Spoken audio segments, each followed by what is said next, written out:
Good morning, fellow humans. My name is Ingrid Huffman, and I have Julian Catari from Mexico in the studio with me. We are shifting gears in these talks. We just shifted from sacred warrior musings to Magus-Rancher talks. This is kind of a prep for Magus-Rancher training that starts here in Oklahoma on January 5. To kind of give you an introduction to that, we'll continue on with the talks about the principles or the laws of the universe that are immutable. But they form the basis of Magus-Rancher training. What is a Magus? A Magus is the three magi, were the magi, or however you want to pronounce it, were the ones who followed the Star of Bethlehem to find Jesus, the baby Jesus, who they thought was the savior of the world. So when you become a Magus, you've personally had experience of touching the holy light and being infused with the holy light of yourself that is in direct connection with source. And so you are now finding your own baby Jesus, your own guide, your own Christmas star, so to speak. And as a rancher, you may say, but I live in a city, I don't want to be a rancher. Well, then you can speak the word gardener, and which would place you in the garden again. This is another myth we've been taught, is that we were cast out of the garden. So it's time for us to come home to the garden and take our place in the garden again. So that being said, Julian, I think the last one I talked about was vibration. Mm-hmm. So we can move on to the law of cause and effect. And this one is a really important one. Yeah. Because it's just come, as I've done some more research on it, some more studying, it's amazing how, as I've surrendered to bringing this training forth, everything I need is coming to me in leaps and bounds. And as some new information came to me about this, it's that this law is very powerful. So we really need to keep in mind this law and what we start, and because it will carry whatever we start through to its full effect, and there's no stopping till the effect is felt. Yeah. Do you have anything to add that you'd like to add? Well, I don't know if we're going to go into talking about the law. Yeah. I would say, from what I've learned, is that it's the law of karma, law of cause and effect. Same thing we tend to call karma. Yeah. Which is the effect of what you've done, right? Even with just our words. And yeah, if you apply that to the mentalism, if you add that with the mentalism and the fact that everything we create is mental, in this case, it would be there's the mental plane and the plane of causes, which is the mental. So there, if you say something, you are manifesting it, you're creating it, and then it becomes real in the plane of effects. Yeah, in the 3D physical world. Once it catches up with you, once there's a process that takes some time for the cause to take effect, but then it takes effect. Right. It gives us a time lag. The space gives us a time lag to we can't stop the effect, but we can maybe derail it a bit. during this time going, oh man, I didn't really want that. So that's where the beauty of time. So we're not manifesting instantly. We're not but we can get to that point when we get to the point where we're so focused and know exactly what it is we want to create, everything will start manifesting just like that for us. Because it has that potential. But until we learn this law of cause and effect, and then some things can't manifest. So the effect can't be felt in the physical world right away, because we remember part of the mentalism, the first law is that all is one. So we're all in this sea of consciousness together. Everyone's thoughts are in this sea. So it has to ping off of everybody sometimes to get the effect. If we're manifesting, if we're trying to effect something huge. And that's why it really can slow down and take its time, because it's got to go through the collective. But it will happen. Yeah. Absolutely. But the law will work. It's like starting a ball rolling. And it's also, we can also talk about it as the law of patterning, because it's also our patterns that continue producing the same cause and effect. Our mind patterns. Our mind patterns that program our body, so that our body's on automatic pilot. And that's why, I mean, we live in such a comfortable little box, because our body's controlling the show, not our mind. And what do you think about listening to the body, and because you could say that sometimes almost like there's a program that makes a habit for your body, but that comes from a mental program. It comes from an idea, from a philosophy, from knowledge, which is many times wrong knowledge, right? And then so you create that habit, and like you say, you start living through your body. But then when you want to change that habit, there's still a part where you need to listen to the body. I find myself listening to my body a lot. And well, yeah, it's important, but you've also got to tell your body that, okay, so here's one thing that's become a mantra for me, is, okay, so take this morning, I was feeling some sharp stabbing pain in my head. And so I said, my divine mind there is no sharp stabbing head pain in my divine mind. So therefore my body can reject the sharp stabbing head pain. And I set that cause into motion, and the effect happened. Done. No more pain.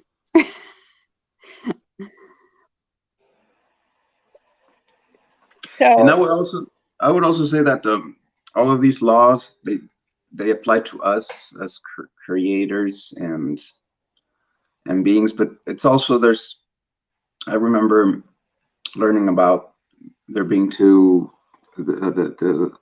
individual kind of plane and the communal plane, and so everything is, we're not alone, right? So right. There's this, which then I would see the effect as the matter itself, right? The actual plane of existence and time and space, and the trees and the walls and everything around us, that being the effect of some mind structure that was created first. And this is going through this combination of your mind perceiving, and at the same time the collective creation. Right.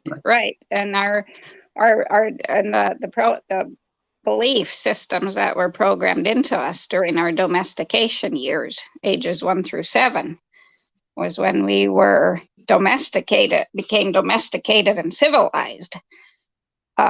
And so a lot of the big effects we're seeing in the collective society are caused by these programs that we continue to live by, that we have no clue are not really ours. They were taught to us, first by our parents, who were programmed by their parents and society and religion and school. And now we're programmed between ages 1 and 7 by our parents, our caregivers, our nanny, and then we start pre-K at an earlier and earlier age. So there's that programming. And then by the time you're at 7, you don't even know who the heck you are anymore, because you've been programmed by everyone else's symbols and everyone else's thoughts and beliefs, and you just accept them because Santa will bring you coal and and sticks for Christmas if you don't. Coal and sticks? Who says that? That's kind of the it's if you'll get lumps of coal under the tree from Santa if you weren't good during the year. Bad. If you were bad. So this can shift us right into this next law of cause of duality. People can tell you this can be overcome, but it can't, because the yin and the yang is there no matter what. There's always going to be a shady side of the tree. The tree can't overcome the shade. Right? But what the duality that we can, quote, overcome or dissolve, I would prefer to use the word dissolve, because we're creating a world of peace, not a world of war anymore. So we can dissolve these abstractions of right versus wrong. That's the biggest one. Good versus evil. They're both sides of the same coin. These are totally created by humans. It's not natural at all. There's just the natural polarity is just yin and yang, the shady side of the mountain and the sunny side of the mountain. Yeah. I think that dualism, I call that dualism. Man created dualism. And that's probably the biggest problem that is in the mind in general. Absolutely, which leads to the biggest cause and effects of which we're seeing in the world play out around us in the world right now. Which is believing, like you say, something is bad, something is inherently wrong, inherently bad. When it's just our beliefs, our programmings, it's what's quotes wrong for us may not be wrong, so to speak, for someone else. We've got to understand perception, and this is where living life in sacred time aids this, because well, first in the bigger plane, we come to feel the flux of the seasons, but then we delve into the Mayan calendar that has each separate day energy signs, and we learn that these are can be like portholes, windows in our little world, and every day the window is different, and by the time we're 52, according to the Mayan calendar, right, we've gone through all the perceptions possible. Right, with the sun cycle combination. Yeah. So we learn that what we say is so blatantly black and white, right and wrong, good versus evil, is actually just our own perception, our own beliefs, our own what's programmed into us. And when we start letting those programmings go, you might not want to listen to your body for a while, because it might be like, no, the way to the coffee is this way. We always go this way every morning. Yeah, the body is. But once you start dissolving So the other statement that goes with this is the neurons that fire together get wired together. So the more those same, so the more I go, the more I roll out of bed grumpy in the morning and go put on coffee. By the time I'm 35, that's just natural. My body's just making the grumpy chemicals. It's making, and I just do that. Now to shift that, when I decide to wake up in the morning and say, oh, good morning, beautiful, this is going to be a wonderful day, my body is going to be like, screw you.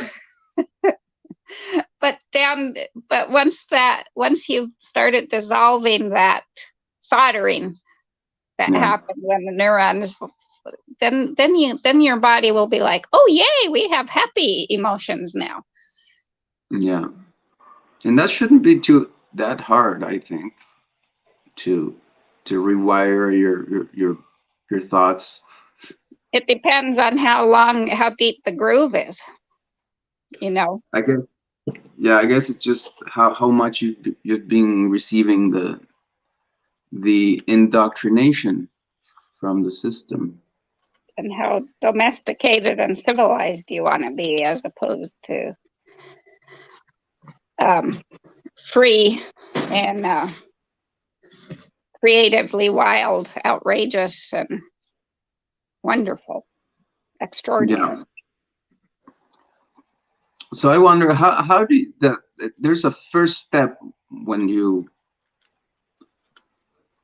we're trying to reach out and help people wake up, but then it's so hard, right? It's such a difficult thing to do. And I like your words, try to influence outside of this, your sphere of influence, which is what we're doing right now, is trying to reach out and trying to tell people, trying to show somebody. But it's still, in the experience, I find that's so hard to do, to really. Well, we're addicted to comfort, right? We're very much addicted to comfort. And we've been programmed into this dulled down sense of comfort. If I go to my doctor, he tells me that I'm sick, so I believe it. And when it's like, well, wait a minute. He's just because he or she went to school for 8 years doesn't mean he or she knows jack about my body. I know what my body, but we're addicted to problems. Have you gotten to that place in Ramtha yet? Oh no, that wasn't in the book. That was a recording. I'll send you that. We're addicted to problems. Yeah. That's how marketing works. That's how corporations are created. Oh, we've got to find a problem and solve it. So we're addicted. Yeah. We're addicted to problems. And then the other thing is that we're addicted to the reflex of freedom. We like to think we're free, but we're not. If anyone tells me, well, I can't do Magus-Rancher training because I've got to pay my bills, then it's like, how free are you? You're not. I can't do that because of this. Well, then you're not free. Or is that thing standing at your head, pointing a pistol there, going, I'm going to kill you if you don't continue to do this? Well, we're not so far from that. Yeah. And it's actually taken me a while to get there, to start choosing my words again. Instead of saying I can't, I choose not to. And it becomes a deliberate. The more you do it, that groove gets so worn that the words just fly out before you even realize they've flown out, because your body's running the show and it's creating these chemicals. And the words I can't, I think we are fully freaking addicted to saying I can't. Oh yeah, that's so true. That's probably the biggest addiction out there. I can't. Yeah. and I see it a lot in you know, I need to, you know, I would want to relate so much to that, but in a way, I've been personally kind of deprogramming myself for such a long time from all of this. You know, I don't think like that, but I see my mom, I see people around me um, that have that I can't, and it's like so it takes so much power from them, and it's just their own perception that Absolutely. takes It's that power away from them. it's their willingness to stay in their box and their There's grid. no, it's just a causal thing. There's no effect yet. It's not even there. That impediment is not even there, but it's Right. in their mind. It's like they're seeing it and creating it, and it's gonna come, and they create it, and it was never there. Right. And that's what people don't understand. As soon as you say, well, I can't because this and this might happen, or this and this will happen, it hasn't happened yet. But because your mouth just flung those words out, now the law of cause and effect takes over, and that will happen. And people will go, well, no, I didn't create that. That's just the way life is. No, you created that effect with your words. Yeah. Also, I see that when you change that mind program and you make that you hunt. We use in Toltec training, we use a lot the word to self to stalk. We stalk ourselves, so we're Yeah, that's what constantly Jaguar does. stalking ourselves to find ourselves uh, saying something we don't want to say, or thinking something we don't want to think. The And domestication programs. once we catch ourselves thinking something, then we, you know, we change it. We stop ourselves. We stop thinking that, and then you actually see the rest of the color. You see everything else. You were like looking at the shade of the tree, and once you catch yourself looking at the shade, you're able to say, oh wait, look at the rest, look next to the shade, and then you can see the rest of the tree and all the Yeah, colors. yeah, And that's when the unimaginable appears. So all right. these solutions and pathways and ways that you can do this thing you were thinking you couldn't do, all of a sudden you can see how to do it. Yeah. Well, and it sounds that easy, but when you first start, it's not that easy because there's the other thing the Toltec wisdom says is the judge in our brain. So here's what happens. We catch ourselves, and I'm speaking from personal experience on this. I caught myself doing this again. Well, shit, I'm never going to change. And I go into meltdown and I feel so sorry for myself and nothing's ever changing. Look, I just did the same thing over. We're the only species in this world who beats the stuffing out of ourselves. I've come up with a new word for BS. Instead of bull crap, it'll be Brussels sprouts. We create so much Brussels sprouts for ourselves that we don't even see that. Yeah, the shade just lightened a little bit because I caught myself, right? But that judge likes to slam us into the dirt and say, you are bad, bad, bad. You're evil, evil, evil. You'll never overcome this. And it's not a matter of overcoming, it's just a matter of unwiring, dissolving those neurons that fired together and became soldered together. So when you catch yourself, and we'll take an example of a kitty playing. Do you see a kitty playing with a ball and she or he loses it and then they go and sulk and go, well, I lost it? No, they just go go find it and play with that again.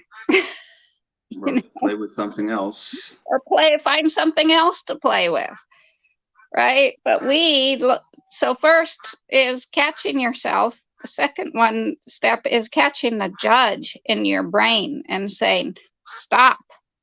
Mm-hmm. Stop, stop, stop. I'm not going to judge myself.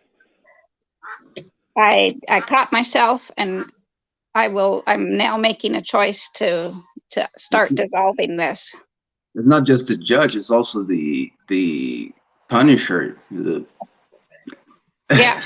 The drama triangle, the victim, or the victim, the priest, rescuer, and the conquistador, the bully. Yeah. But then it's I think it's interesting. One of the things that helps me maybe sometimes to not fall into that triangle is to know that it's not my fault in the sense of I mean, there's a responsibility, but we have to acknowledge that we live in a world that was taken over by this evil people, and they've been screwing stuff up for a long time. I mean, they've been bombarding us with bad knowledge and with wrong knowledge and with so much bad stuff for so long that it's like, well, it's not normal, right? And this programming is not, I don't like to see it as a natural occurrence.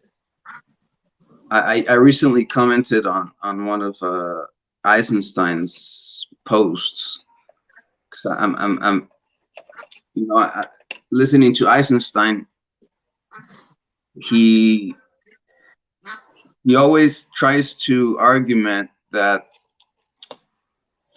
things, this greediness in economy it's just the natural kind of occurrence of nature, or of human nature, and that's where there's no fingers pointed.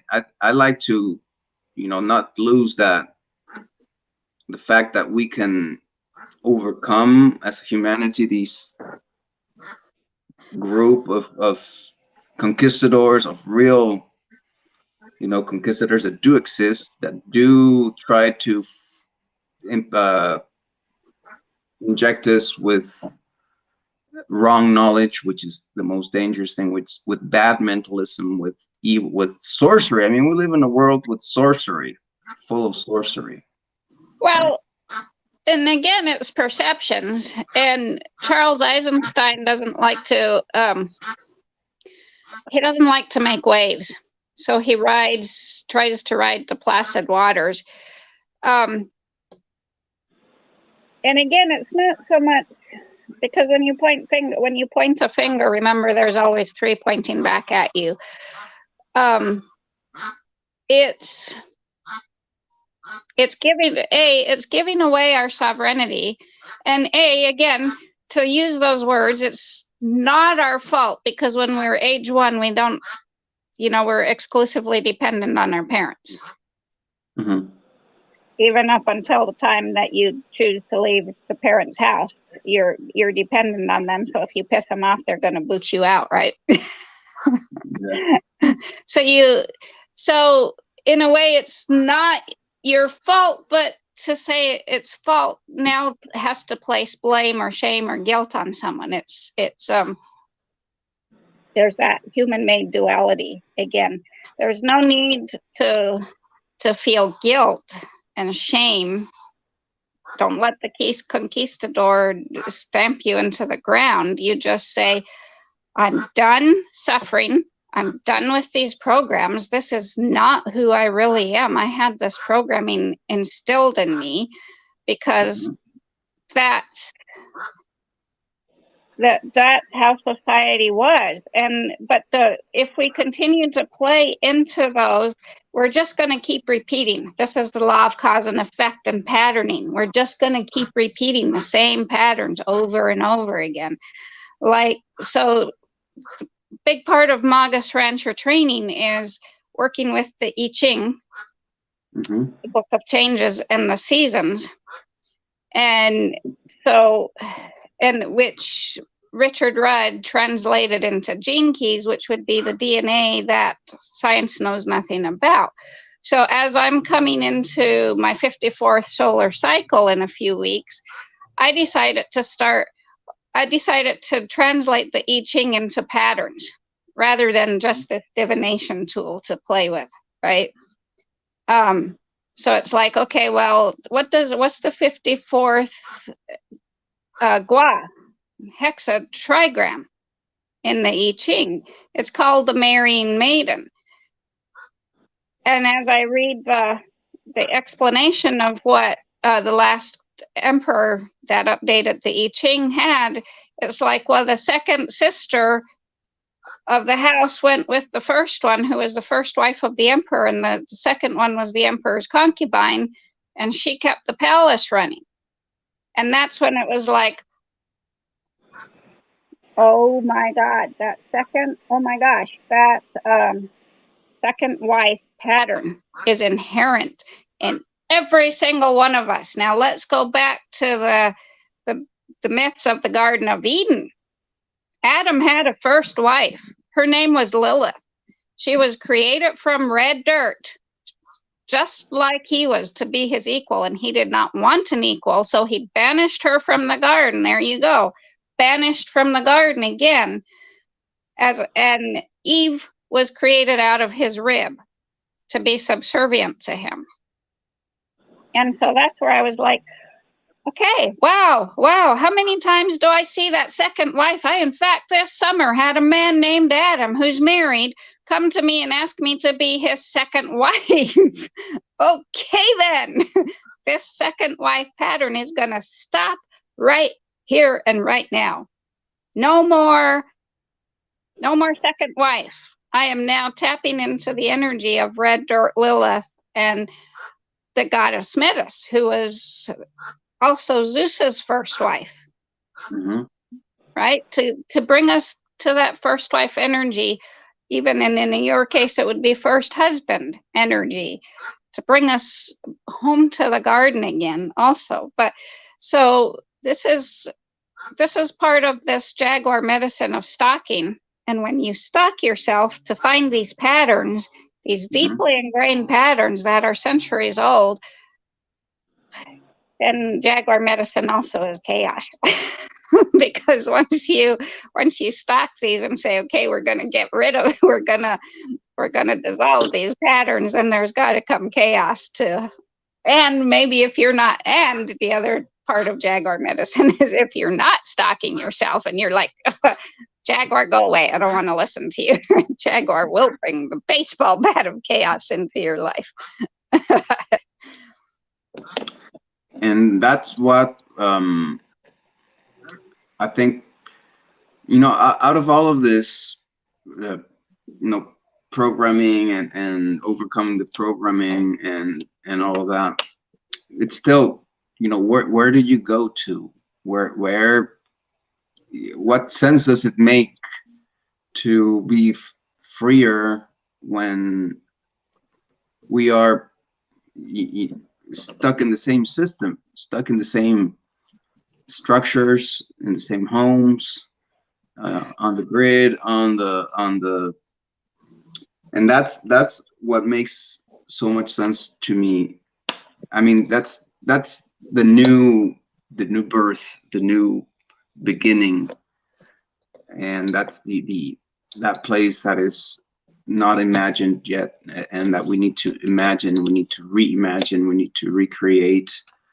That's what we're into that future. But like Viktor Frankl said, the one thing while he was sitting in a concentration camp in Dachau or whatever camp he was in, the one thing they couldn't take from me was my reaction. So I'm still part of the matrix, electricity and water wise and stuff like this, but as far as I'm concerned, I am bathing in the fountains of true liberty, even though I'm still in the same spot, and there are things part of my life that are still centralized.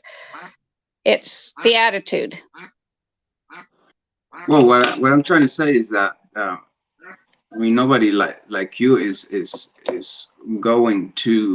trying to create this sovereignty movement and this life, create a life outside, a sovereign life. Nobody really imagines that.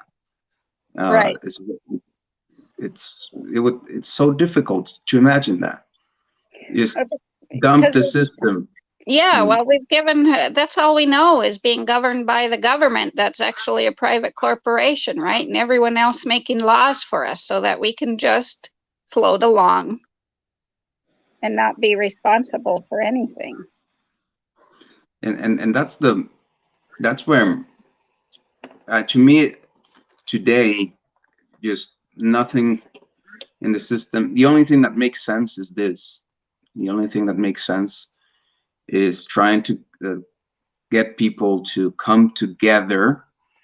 This is one of the things that has been resonating with me lately a lot with the people I'm working with is the word tribe and the tribal paradigm, where we have lost the loss of communication, of intimacy, of it's also a challenge when we in love wise we try to find a a one partner, a one mate, a one company thing, and we lose sight of finding many partners or people that are really intimate with us in a tribal kind of setting.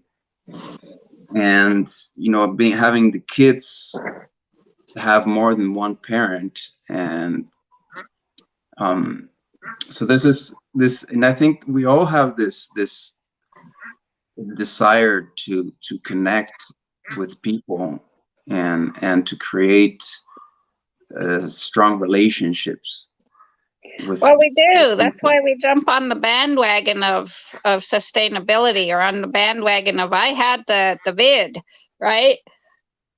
And I'm like, no, you didn't. You had the flu. But if we say I had the vid, it puts us in the same class, the same tribe of people who've had it, right? And all of a sudden we're now somebody because we have the status of I had the vid, right? But that's no connection. I mean, that's far from It any. is, but that's how we're making connection, because we still, like so many people will say, oh, I prefer animals over humans, and we don't know how to be in relation with humans because it's messy. There's emotions, there's feelings, so we isolate, but yet we still seek the tribe, and that's the duality that you can still be it used to be that it had to be everyone in the tribe was kind of the same for the Mhm. tribe to survive. Now you can individuate, but you're still intimately a part of the tribe. Yeah. But, right. I think that one of the most challenging parts is getting people to understand that they can, that they can be an intimate part of the tribe and not lose their individuality, and to get along with other people just brings us home to the laws. The nine natural laws that govern, that are immutable, unchangeable, and the ninth one is the giant leap forward or quantum speciation event we're seeing unfold now, with the eighth, and we'll talk about that more later, is the the willpower to actually change, to manifest, to work Yeah. towards the end. Well, that's the interesting thing, that the system itself, it's now helping to push people into one or the other. I Yeah. mean, you either go into this isolation tribe, because that's what it is we're a tribe, but we're isolated. We're in our own, inside our own bubble, inside our own feed. All we perceive is the feed that we're given, right? Right. And the rest is like, okay, you don't want that.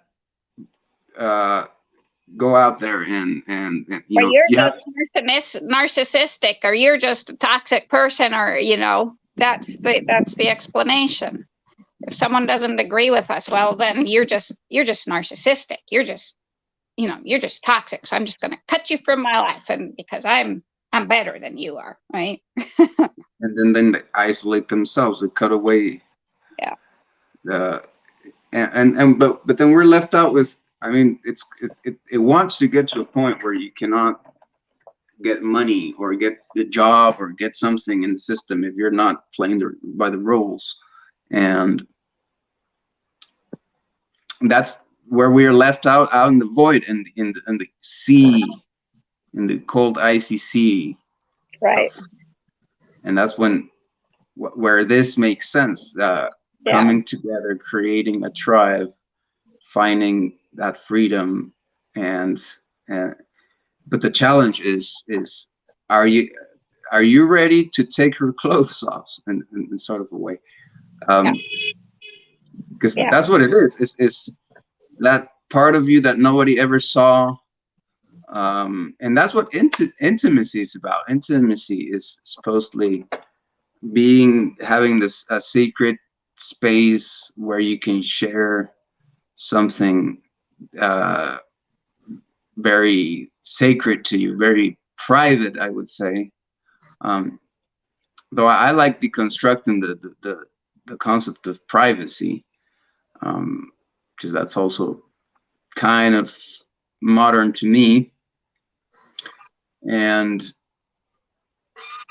then that's when you find the tribe. That's when you find somebody with whom you can share your intimate feelings with, and then you feel connection, and then you feel something that we always wanted to find, and we just have such a hard time finding, which is this strong connection, this strong intimate connection, and having this large family, not just, oh, I only have my wife and my kids and my mom, but you can actually have a tribe. You can have a whole group of people that are all like family. Right. Yeah. Yeah. And we relate intimacy to being only sexual and don't realize that intimacy is really just being open and vulnerable, and being willing to listen and not judge. And that's part of the first law, is learning that, understanding that 9 times out of 10 people don't say something to hurt you deliberately. You're the one that's taking it in a hurtful way and creating all kinds of drama about it. You can finally realize that. When I first started reading Don Miguel Ruiz and the First Agreements, it was like I was married to a Mexican man. And it was like, well, how do I not take anything personal? And, at that point, I wasn't open enough to understand that it was Armando's programming. Therefore, it wasn't personal. Nothing was directed against me. It was just he was living out his programming. Yeah. And I was living out mine, and the two of us couldn't mesh. So we divorced. And he didn't want to be a Magus-Rancher. He he just wanted to sit and grow old, sit on a stump and grow old and mold. So grow old and mold. Yeah. But I think that's the don't take anything personal is the biggest part of becoming part of a tribe, because it's not personal. It's not. And that takes a constant daily reminder, a minute by minute reminder when you're interacting with other humans, is it's not personal. And this is where Ho'oponopono comes in, that says, I take responsibility for my actions. I'm the one in the conversation or in the partnership or the relationship that's having the issue. So therefore it's me. It's not your actions, it's my reactions to your actions and your beliefs, and that's causing the issues. Yeah, you're the only one that can allow yourself to be hurt. Exactly. But we're addicted to the victim drama. We love drama. And I like to tell people, well, you know, life is drama. You come watch my pigs.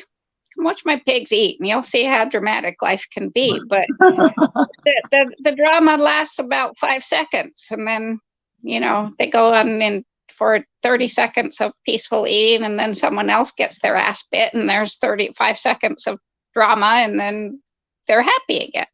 You know. So we're a lot more like pigs, actually. No, we're not like pigs because they get over it. We don't get over it. We like to wallow. So they're better than us. Absolutely, because they're undomesticated. We're so freaking domesticated and therapized that, oh my God, she hurt me. How could she say that? Yeah. Right? Yeah, that's yeah. I wish everybody could hear you saying that, because that's the core part of the issue, and everywhere. That's it. You know, this over weakness. You know, being so weak. Yeah. So, like you say, so domesticated, so victimized, so self-victimized, self-loathing. Yeah. Yeah. Yeah. Which doesn't mean you can be soft and tender to yourself and be nice to yourself, and absolutely, that's the like first. you gotta be hard and really tough and Well, you've got to develop thick skin to get through it, but at the same time, you're telling yourself you're beautiful and you're a loving, wonderful person. Because then, as the more you do this, the more your psyche will take it on and be okay with it. But this programming of you're worthless, you're broken, you're shit, you're cattle, you need to be exterminated is strong. Why do you think people commit suicide? That programming is, you're evil, you're awful, you're sinful, you're not worthy in the sight of God, you sinned, you that is powerful programming. Yeah. And you know, I it comes to my mind the one of the videos you sent lately. It was, I think it was this Stefan Lanka doctor, and he's challenging the whole paradigm of materialistic carriers. He calls it, right? Yeah. Like this unscientific, this pseudoscientific evidence that diseases are carried by something, when it's and we're just ignoring this thing that can be proven scientifically, but that has been also proven before, has been known before by ancient cultures, which is the soul. You know, the things get, there's a soul sickness, right? Absolutely. Yeah. And everything has a soul, and we're just ignoring this. I mean, how powerful is to ignore the soul, to live in a world where a soul is just a belief.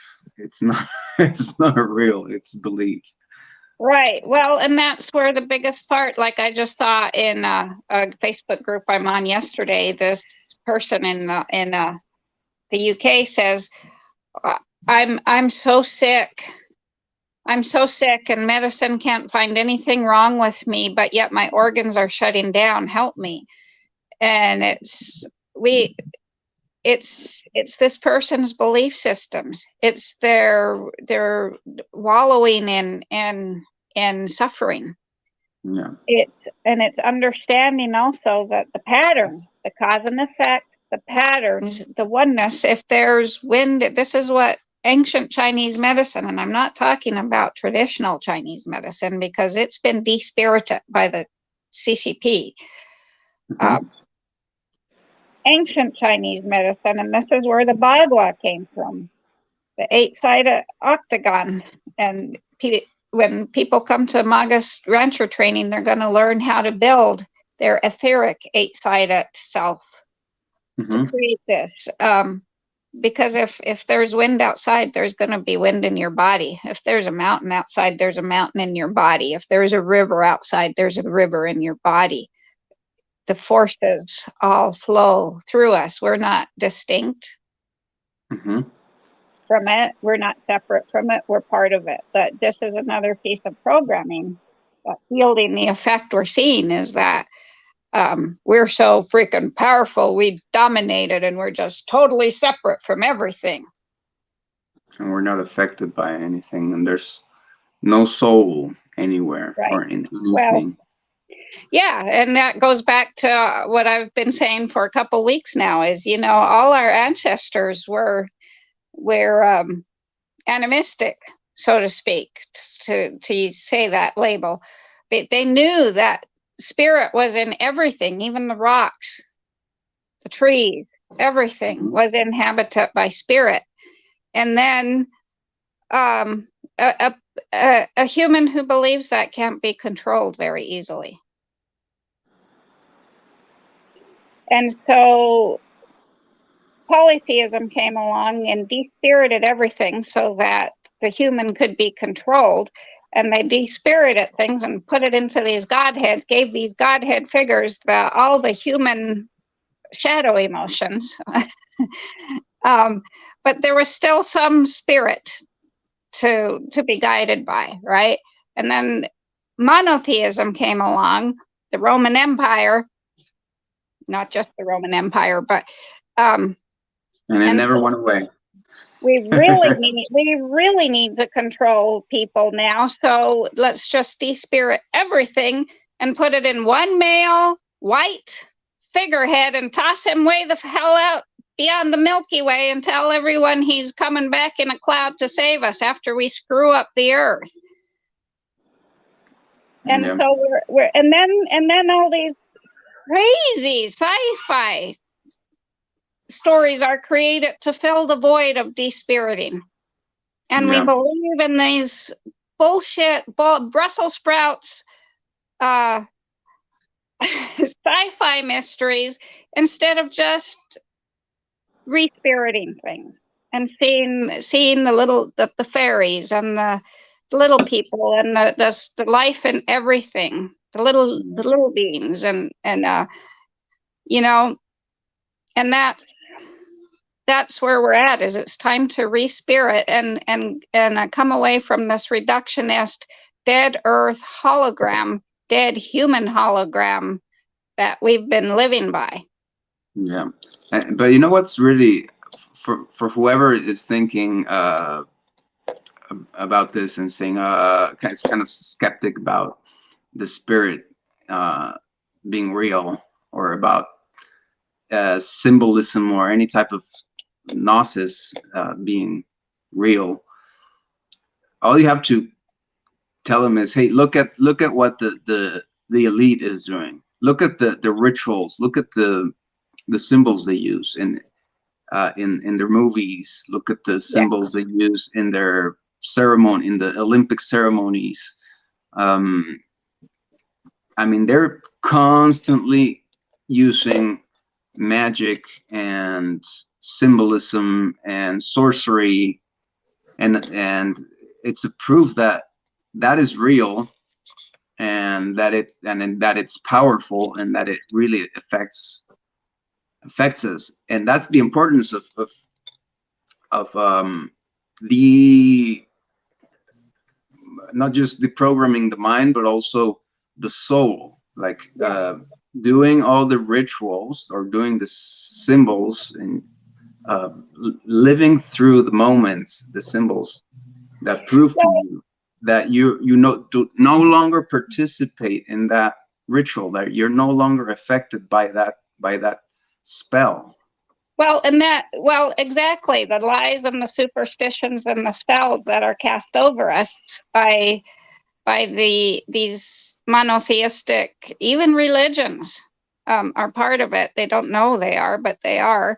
It's all a thing of control, and it's allowing yourself, first of all, to be re-spirited.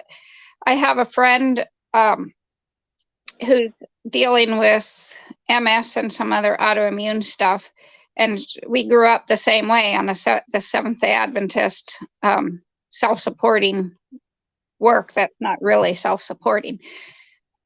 And I told her once, you can be well. You can let the autoimmunity go.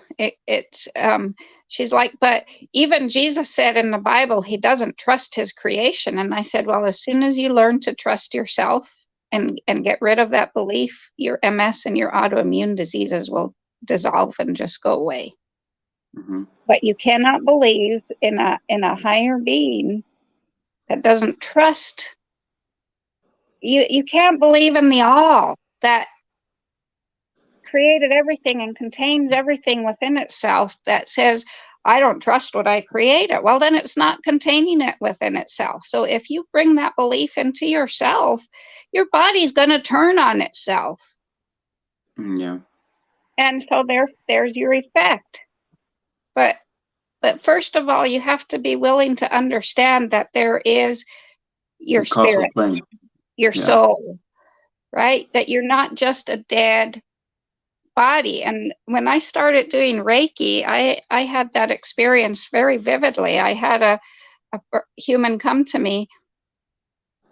I didn't feel a thing under my hand. And he was laying on the table going, I'm bored. What's supposed to be happening?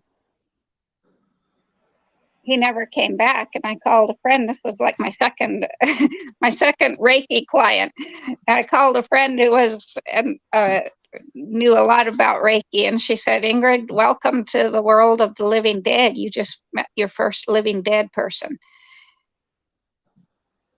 Wow, that's there was heavy. There was no spirit animating his physical body. Yeah, well, I would get into the conversation about how the Indians see two types of animas, or there's like a spirit and an anima. Right. That would be what would allow somebody to be alive, but kind of despirited, because then there's two things.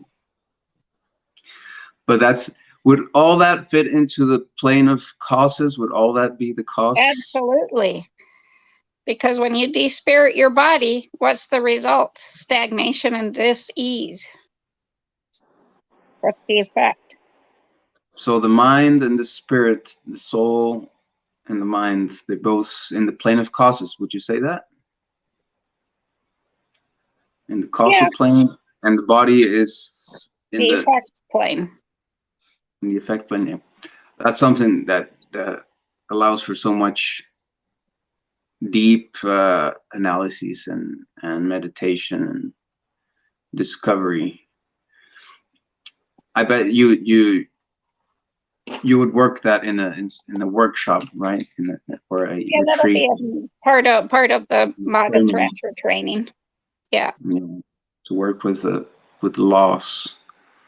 Oh, absolutely. That's the main part of the initiation. The first phase is a learning about the laws and learning that you are a self-sovereign being, that you are the essence of all that is, ever has been, and can be. You are God in human body. This body I'm wearing is a garment of God. And if you want to call God a he, then he has, what's the population of the world? 7.5 billion garments in his closet. That's a pretty wealthy God, wouldn't you? But this is the source of all, the great principle that put out these laws. And this source, great principle of all, can't see itself, can't see its creation without this garment being animated. So can you tell somebody about this? Is that, I ask myself that. Is this something that can be told to someone, or do they need to find it on their own? They need to be willing to believe it, and then, or to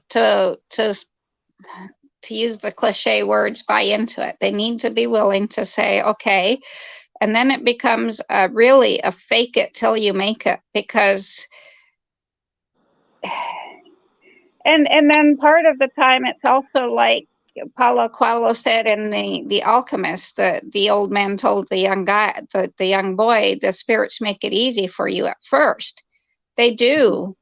It is very, it can be very easy the first time, and then the next time you go to interact or believe, it's all of a sudden it's like not there, and then you're like, well, shit, this isn't real, and so you let go of it.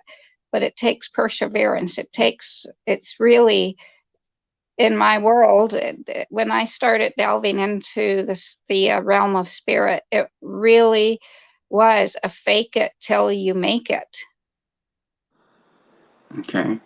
And my mind, the judge, was telling me the whole time, this is stupid, you're full of shit, you're full of Brussels sprouts, you're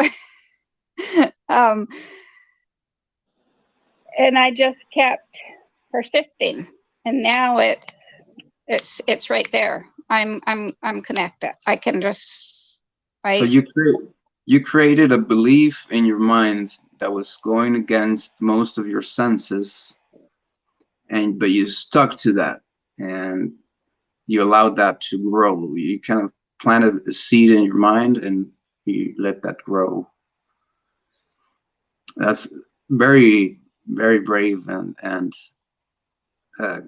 awesome example of how it can be done, I guess.